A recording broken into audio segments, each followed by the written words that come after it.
Welcome to Chart Chat. In this series, we look at the subject's chart for the first time and share our initial reactions. This is not meant to be a comprehensive dive into the chart, but rather an intuitively led discussion of our first impressions and what we know about the person already.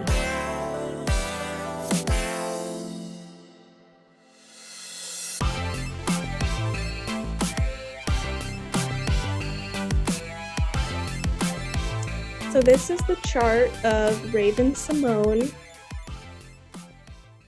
star of That's So Raven, as I know her from. But she's also on The Cosby Show and is on The View, I think, is the talk show that she was on recently.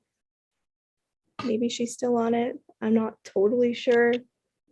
But she has a pretty interesting chart. Oh, wow. We were just talking about Chiron, and she has an interesting Chiron situation going on. Wow. So all of this energy here is packed into her second house, which I find really interesting. It's mostly in Sagittarius here, but dips into Scorpio, with her moon being in Scorpio. I think Mercury is also in Scorpio. And Mercury too, you're right. Yeah. And that's like directly opposite pretty much from Chiron here, Chiron and Gemini. Very interesting. So what I know about Raven from certain interviews and things that she said more recently is that something that she learned growing up, that she's said this, that her family taught her basically to like keep your personal life really close to you and like don't be super open with people. And she also said that she realized that like her sexuality was different from most people when she was about 12 years old. So that's a pretty, long time going between the age of 12 and however long it was before she was more public about her sexuality, to keep that to yourself, which was somewhat of a learned behavior from what I understand. And I mean, this reminds me of Natal Monet too. Like there's a lot going on in Sagittarius. There's a lot of energy around personal belief systems and like being yourself. But there's also kind of the darker side of that, which is, I guess, being more subject to other people's personal philosophies, like what her parents told her about keeping your personal life to yourself and, keeping things to yourself. That's more of a learned life philosophy that, to me, like a lot of Sagittarius energy can lend itself to that. And you have to really find your own footing, especially with that Chiron opposition. Well, and like just kind of something with second house planets in general. And I mean, she's got 6. That's a lot. It's such a journey of self-worth, of like proving yourself to yourself and finding your worth and your value within yourself, and the process that is inevitably like to go from being insecure in who you are to being secure. And so, yeah, to have that Chiron opposition where you think about like, why would one be taught to keep their personal life to themselves? There's like a fear there. There's a fear of like, what's going to happen if you tell your private stuff, like to be naturally afraid of that. Like that sounds very Chiron in the 8th house, like where 8th house is Scorpio, which is all about facing fears, the things that make us afraid. So yeah, you got to wonder like, where does that even come from to begin with, the whole being taught to be a private individual, and how that must bake in this insecurity that's at natural odds with like this whole journey in the second house of becoming secure. Like that opposition is going to pull you off track back into insecurity, probably, I would guess, like over and over and over. And at the end of it, she will be so freaking rock solid secure inside of herself. And she will have built that a lot because of that Gemini Chiron opposition, I would think. Definitely. We've seen a little bit of that journey just as she has been so much more open in recent years. And there was that interview that she did with Oprah where she said a couple things that people were a little bit upset by. And like I see, I mean, just the fact that she's willing to say something that is so, she probably knew it was going to come off as being kind of controversial, and being willing to say something anyway shows a lot of growth in this department, in my opinion. Yeah. Like she said that the gist of what she was saying was that she does not identify with labels, and that basically she doesn't want to be labeled as gay. Like she said, I think she specifically said she wants to be labeled as a person who loves people, or like human who loves humans, or something like that.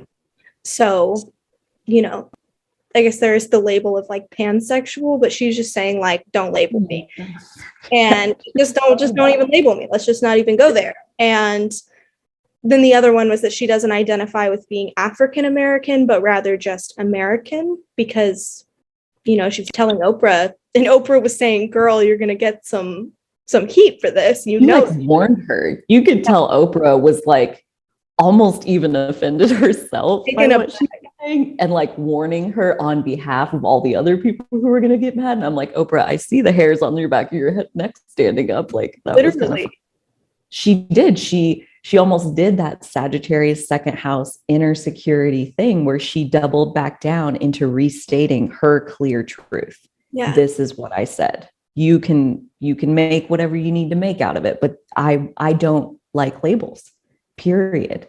Yeah. And I was thinking about that after you told me her story when we very first talked about her. And, you know, African American, just as a word, like I see where it started, and I see, you know, maybe why it made sense at one point, how they came up with it originally, maybe. And then I think at some point it was like, oh, you know, I'm being a naive white person, totally transparent about that. But it's like, we aren't supposed to say that. We're supposed to say Black American, but you would never refer to a white person as a white American. Or like, why is this first word even necessary? I think was basically her point, was like, I'm an American. My roots are in Louisiana. Like that's where my family comes from. I don't know about Africa. Like that's really not my heritage. And she was saying it as her truth. And even in the moment, it was basically this like, you're not even really allowed to have that truth. And she doubled back down into, no, but this is what it is. This is what, and I was like, mad respect for you as a person able to say that. That's amazing. Yeah. She's like, I meant what I said, which is like, and I think it's like, she totally did catch some heat for it at the time. And I think as the dust has settled, at least, and like, of course, I'm not like the number one person to have like a perspective on this, but like I can see what she was saying. And I remember at first I was like, oh wow, it's wild that someone would say that. And now I'm like, okay, I get what she was saying. Because she didn't back down from what she was saying. She's like, no, I'm an American, and that's how I identify. And it's like, well, and it's so interesting, like just from, because Oprah at the time, just in the interview, Oprah was asking her about her sexual orientation and her sexual label. And Oprah went straight in on that. Like, let's just dive right in here to your sexual orientation. And it was Raven who brought back up, I don't want to be called gay and I don't want to be called African American. And Oprah was like instantly like, we're not going there. Why can we like choose to identify like our gender identity, our sexual identity? Like that's totally fair game for us as individuals, thankfully more now than ever, to get to define for ourselves. Why is our, like, what even is that? Like our national identity? Why does that label, that's a box you have to get in. You need to get in there and you need to stay in there. Why is that a box we're not allowed to get out of? That doesn't even make sense. No. And her energy, I mean, she's built to just like bust right out of boxes. So it makes sense that she would find herself in a box so that she could come out, you know? Definitely that. And then I guess one more thing about Raven, where I can see that coming up in here, is they said in this interview that I was watching, or this little piece, which we'll link that in the description, but they basically said that when she was on the Cosby Show, which she started at like 3 years old, so she was very young and she was trained to do this, and they, around like 7 or 8 years old, they were telling her that she was getting too fat and that she like was not allowed to eat food on the set anymore. which is just crazy.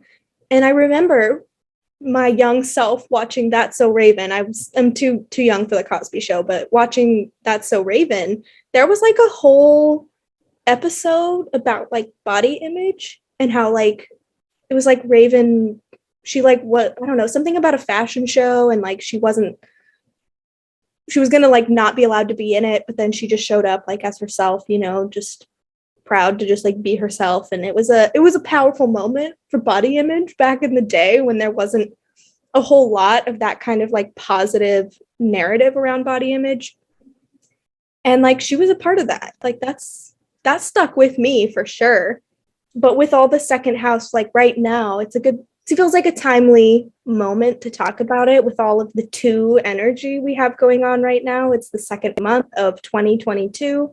We're coming up on 2/22/22, which also happens to be when we're kicking off the US Pluto return. So it's like a really big energy.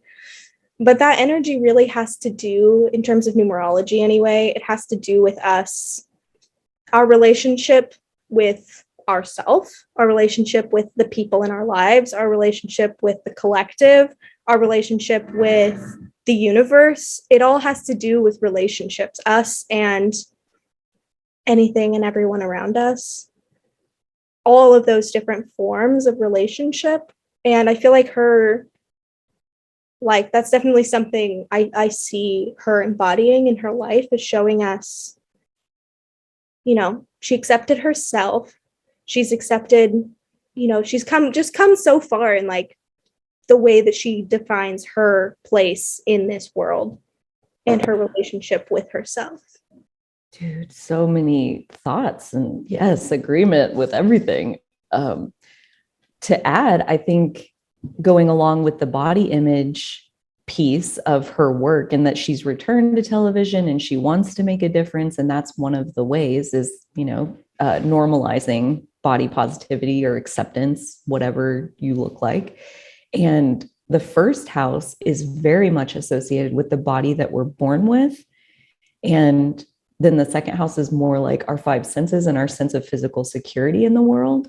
So, like, for example, the body you're born with, when you're 7, you're still like just growing into your body. Like, that's not a time to tell anybody that they're too fat, but that feels very like South Node in Scorpio, Pluto in Scorpio, all of that in the first house, to get such painful feedback about the body you were born with at such a young formative age.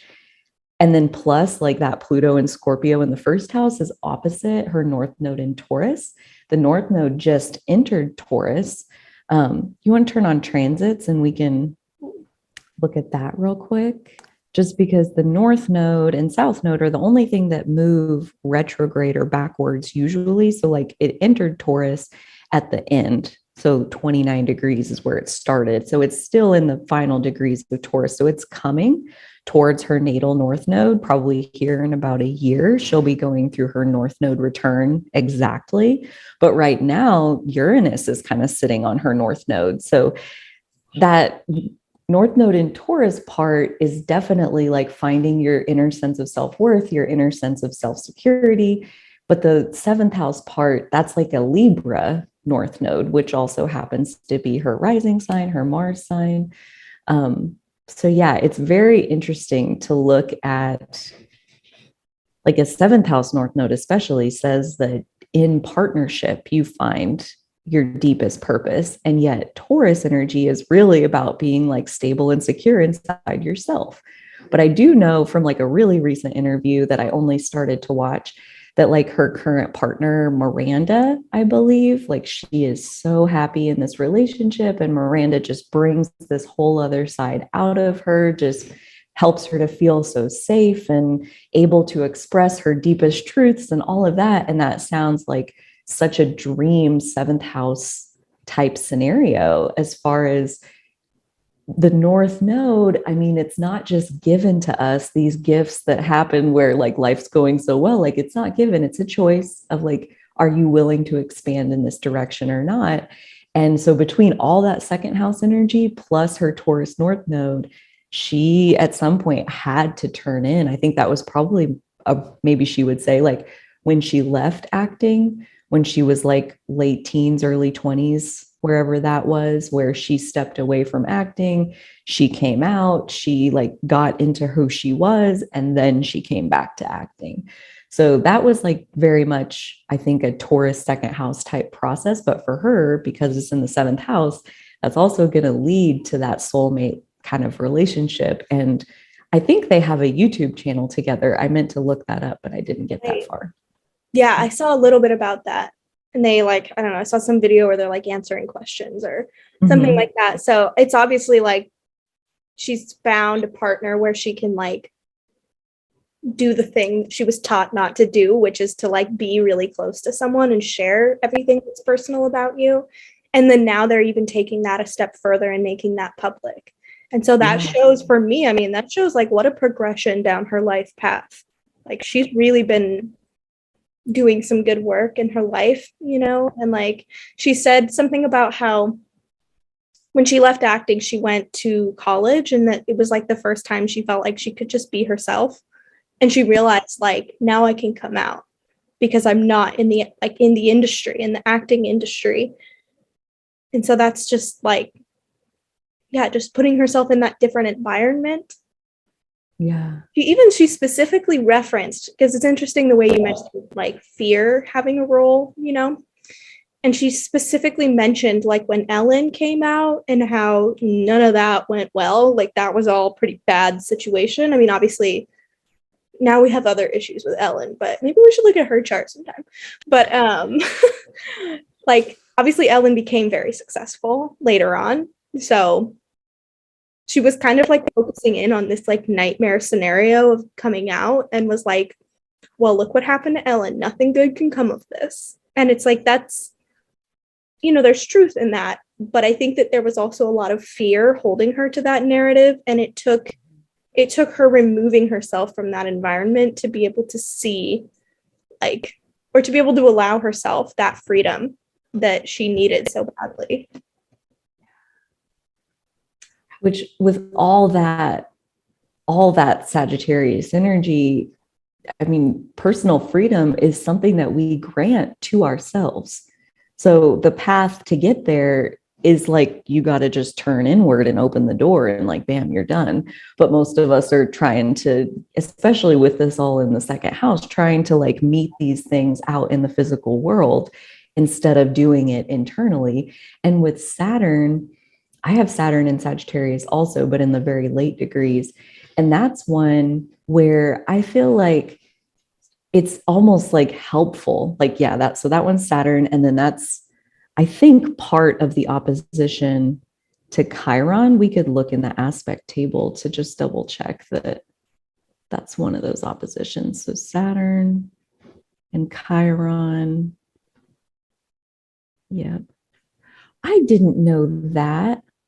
Oh, you just taught me something. Okay, so you can start over here with the words and follow that row all the way across to find the symbol. Oh, yeah, I didn't know that. I think I was like doing it wrong, but oh well. No, I mean, that's exactly right. So now you're at the Saturn column, and then you just go down to Chiron, and you're on the Jupiter column, but got to go over one more. Oh, nope. I'm losing my track. I'm like, okay, here it is. This one, right? Yes. Okay. Yes.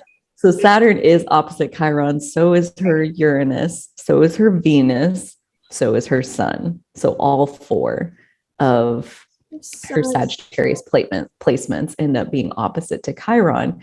And we were just talking about when your Chiron and Gemini get stepped on, because that's my placement as well. The medicine is so back in Sagittarius. And that's where my Sagittarius placements help me so much to ground back into what I know to be true, not how other people understand me or what they make out of my words, but what I know on the inside about my truth, my beliefs, and letting my clarity around what I believe guide how I show up in the world. And what everybody else does with what I choose to do as I show up in the world, like that's on them. That can be hard to remember with the Chiron and Gemini. Like you want to be understood and you worry that they're just not going to get it. No matter how many words you put to it, they just won't hear you. And so you just don't say anything. But that Sagittarius side where you really ground into your own truth. And when you know your truth, it's so much easier to live from a place where you're grounded internally and not pulled off track back with what other people think. Obviously, that's easier said than done. Really. Yeah. But that's the medicine, that Chiron wounded healer medicine for Gemini is Sagittarius, to know your truth and to be clear on that, no matter what anybody else is understanding. Yeah. And she had people who, maybe not intentionally directed at her. Well, in some cases, but people have popped up who have, maybe had the universal purpose of like helping her find just a little bit more of her personal power where she's potentially given it away. Like there's a whole situation where when she was on the Disney Channel and on That's So Raven, she dated her co-star Orlando Bloom for a little bit, kind of as like a diversion of it's gonna be this guy, or like I'm gonna have to come out kind of thing. Like it's not gonna happen with anyone else really. And then after she came out, he like came out and said some pretty nasty things about her, some not nice things. And I mean, the reason that like I think she ended up with him is because they were good friends. Like they were co-stars and they obviously like knew each other pretty well. And then to have somebody come out and like betray you openly like that must be pretty rough. She also, she was on the Cosby Show, and it sounds like she had pretty fond memories of Bill Cosby. And like he was one of the people who actually made that experience tolerable for her. And so for all the stuff to come out about him is kind of like a little bit of a slap in the face of like the one good thing that you remember about this being on this set and having this experience was this guy who was doing some pretty horrible things. Like that's pretty rough, but it's also probably a reminder to kind of point her back to herself. Like maybe he wasn't the one that made this experience great. Maybe that was inside of me, or not made this experience great, but made it not totally horrible and intolerable. Where like, she was like giving the credit to him. Yeah. And now you have to decide, like, do you still want to be giving the credit to this person who is guilty of all of these awful things? And totally, like, that's very Scorpionic to have to disentangle your energy from somebody else's where you thought it was impossible to do that. And then harsh realities come along, like your mentor or somebody that you looked up to is accused of all of these heinous things and then convicted of all of these heinous things. Now you got to like get yourself apart from that. And yeah, that's like a rebirth. That's why like Scorpio is the phoenix rising from the ashes, or like a butterfly style transformation where you aren't the same person you were before. It's impossible to be the same because now you're missing all of this other energy that you've let go of. But ultimately, like, I think she's a perfect example of how those harsh things happening, they don't have to just stop your whole life. They don't have to end your whole experience. Like you really can, use what coping skills you have, use what spiritual support is able to get through in that moment, and just keep going. And it does get better gradually over time as we heal ourselves. She said, like, when she was leaving acting and going to school, and she could feel that something's not right inside me. So she went and got in therapy and like started really diving into her internal stuff. And I mean, that impulse is so healthy.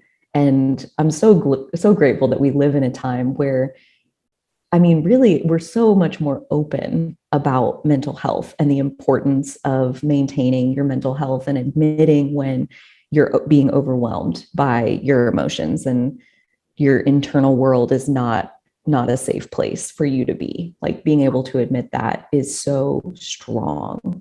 So yeah, all that Scorpio energy, I can't even imagine, especially with it in the first house, like that's got to be an intense emotional experience that she's living with, like on a daily basis. Not to mention the South Node right there is kind of between her Mercury and her moon right now, and it'll go up to the South Node and then Pluto. And yeah, she's she's kind of in for a cleansing slash when the North Node comes back on the Taurus side, like North Node return is a time of blessings, a time of like the work that you've invested pays off. So yeah, she just happens to be at that age for all of us. I think it's like right around 38 that happens. So she's maybe 37 thereabouts, but yeah. And she also has there's that Mars going on in the first house, just barely dips into Libra, and that's her rising sign. And I can see that play out. Like she wants to keep like kind of an even, at least while like, kind of before, she wanted to keep this sort of nice, even, peaceful sort of perspective of her. She really didn't want to rock the boat. Libra like generally doesn't want to rock the boat. Yeah. And I can see how that's evolved though into this sort of I don't want to be labeled kind of talk, like how like we can see, even all of the energies in your chart, like as you move through them, you can evolve through them and express them at higher frequencies than before. And I think that that's like we've kind of seen that transformation in her where she went from I want to keep the peace by not telling you anything about me to like I'm going to keep my own internal peace by not allowing you to label me and to tell me who I am, because you're not going to do that. Only I know that. Right. There's almost like a sense of justice in what she's saying, like the way that she was so clear and so nice and whatever, but at the same time, like the sense of justice almost to herself. So like a Libra Mars in the first house, like how she said, like when you keep something inside, when you keep that secret about your whole identity, you can't be who you are, it eats away at your soul. And that is just not anything that I would wish on anybody. And I wonder how that Mars in Libra in the first house plays out with her seeking justice for herself and anybody who identifies with her. Because like I feel like pansexual, or the idea that you just love people, you love energy, you're not really worried about the gender part, like that'll work itself out later. I'm looking for somebody that we click energetically, and that can happen in any kind of form.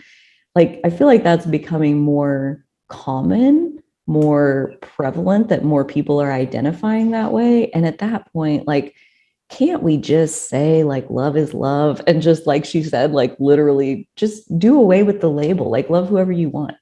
Just don't worry about it, let people do whatever works for them, leave them alone. Leave them to their own devices. Exactly. Stop putting people in boxes. That's interesting too, like that was a phrase she used a lot, like that it eats away at your soul. Like she said that several times. That must really resonate with her. And that's like wow, like it gives you a pretty good mind's eye image of like how that must have felt internally. Like it literally was eating away at her. And she said now that she's come back to acting and she's come back to Disney, she has that I think it's called like Raven's House is her show now on Disney.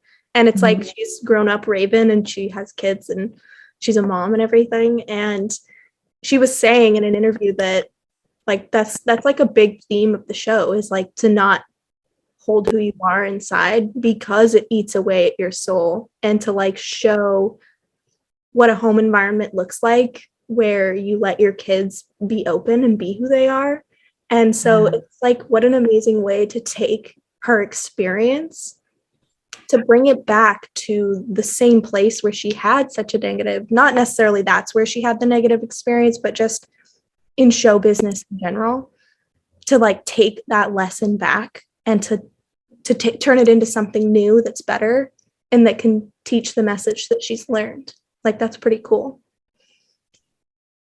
Well, and like specifically Raven's house, and I didn't know the premise of the show, but that makes so much sense with her Jupiter in Aquarius in the fourth house, like allowing for the individuality of your loved ones, like in a big, supportive, enthusiastic way. Like that's exactly how I would interpret that. Also, I'm always fascinated by Cancer midheaven to see how that energy gets channeled. But for her, like that also goes back to, you would want to look at her fourth house. So that's where her Jupiter is. But yeah, that Cancer midheaven of sending out motherly love, like to the planet, like not to any one person, but like that Cancer on the midheaven tends to be like a general love, a general motherly love that can be put to work in a number of ways. I've seen all kinds of different things. Typically, you're a caretaker of some kind. And even that, like my brother is a good example. He's a Cancer midheaven, Libra rising as well. And he works on dairy equipment. So he supports dairy farmers. He's like there for them in the middle of the night when their crap breaks down and they need somebody to come and fix it. He goes and fixes it so that they can get back on track. So like the way that you take care of people, it doesn't necessarily have to look like a mom wiping a boo-boo on a knee. Like there's so many different ways that you can express that care that you have for people. But what I see with a Cancer midheaven is that it's so genuine that it just like flows right out of you. Yeah, there are so many different ways to express that kind of love. And I think one of the aspects of like the higher frequencies of Cancer energy is unconditional love. And like, yeah, you don't have to be a mother to express that, but the fact that she's portraying like a TV mom who exemplifies that energy is like, that's so cool, you know? She's doing that publicly, and it shows such transformation. Like, good for you, Raven-Symone. Yes. Like, you're really on the work. Yeah. Clearly. I mean, her current level of happiness that feels so genuine, and the work that she's doing is so purposeful. Like, that only comes when we heal. Like, that kind of stuff like doesn't just fall in our lap. Like, to pull us up out of our misery, we got to usually pull ourselves up out of our misery, and then we're on the path where all the opportunities are. So to see her shine like she is, like, it's obvious that she's done a lot of work internally. And yeah, that's a beautiful example.